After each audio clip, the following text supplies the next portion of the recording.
सीतापुर गांव में गरीब दंपति वासुदेव और सुजाता रहते थे। पति पत्नी एक लकड़ी के ठेले में डोसा बेचा करते थे, जिससे वो पैसे कमाते थे।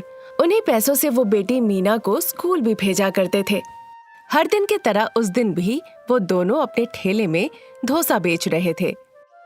आइए बाबू आइए, गर्मा गर्म डोसा खा के जाइए।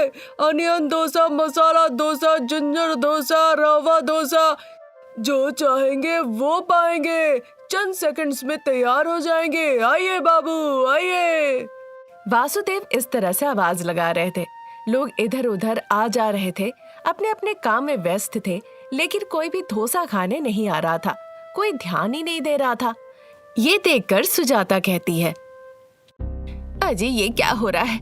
समय बीतता जा रहा है, 10 बजने वाले हैं, लेकिन एक भी ग्राहक ठेले पर नहीं आया। कैसे आएंगे सुजाता? हर गली में 2-3 नए डोसा सेंटर खुल गए हैं। वो हमारे पास डोसा खाने के लिए क्यों आएंगे?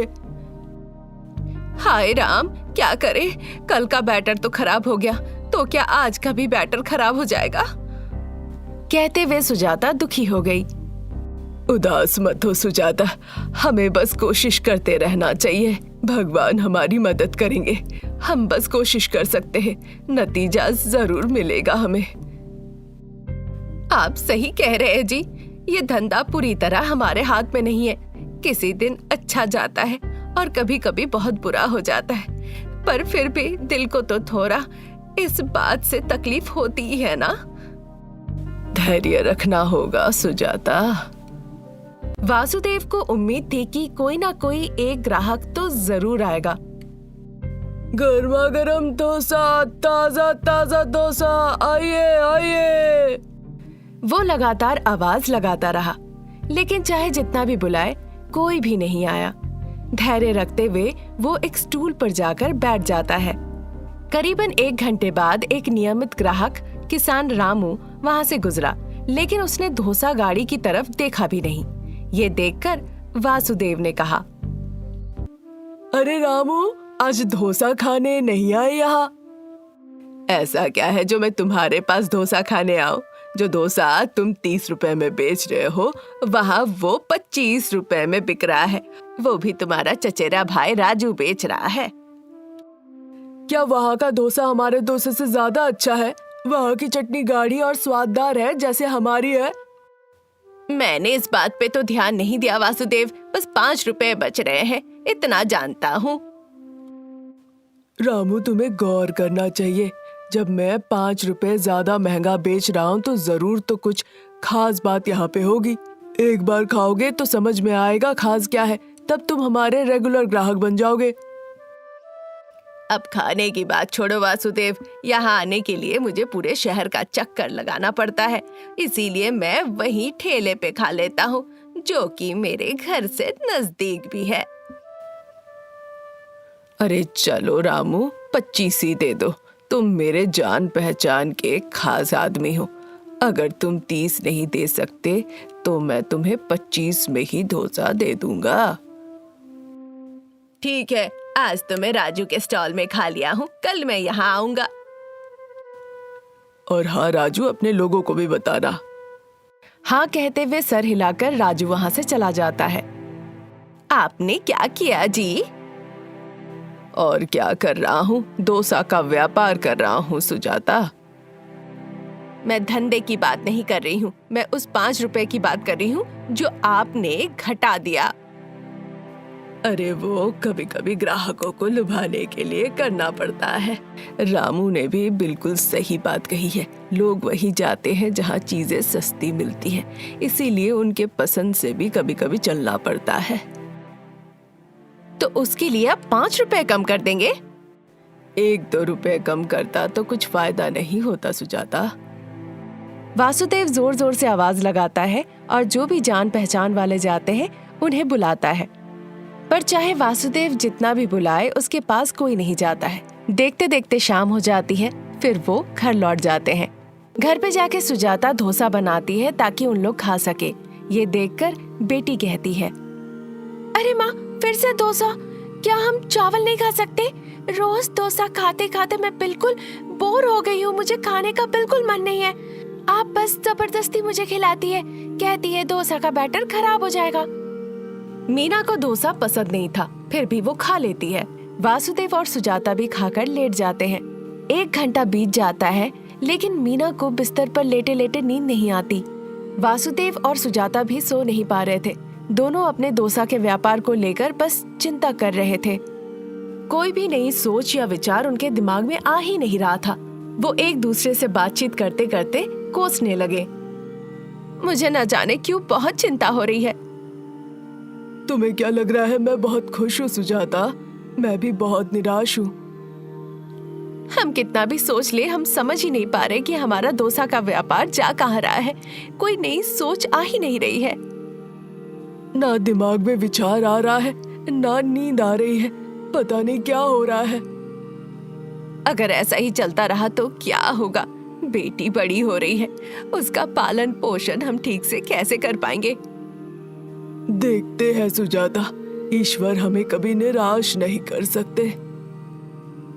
हाँ, किसी न किसी रूप में तो हमें जरूर मिलेगा। उनकी कृपा है तभी तो हम अभी तक जीवित हैं। इस तरह बात करते करते दोनों धीरे धीरे सो जाते हैं। सुबह मुर्गी की कुकरुकू से उनकी नींद खुलती है। मीना घर के सामने रंगोली बनाकर बरामदे में बैठी हुई थी। थोड़ी देर में वासुदेव बाहर निकल आते हैं। अचानक मीना ने देखा दरवाजे के पास एक चमकता हुआ मुर्गा खड़ा है। मीना बरामदे में बैठकर पढ़ाई कर रही थी। उसे देखकर वो हैरान रह जाती है।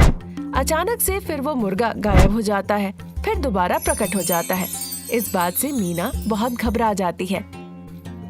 देखो मीना, अपने माता पिता से कहो कि वो चिकन डोसा का व्यापार शुरू करें। फिर तुम्हारे माता पिता का व्यापार फूलों की तरह खिल जाएगा।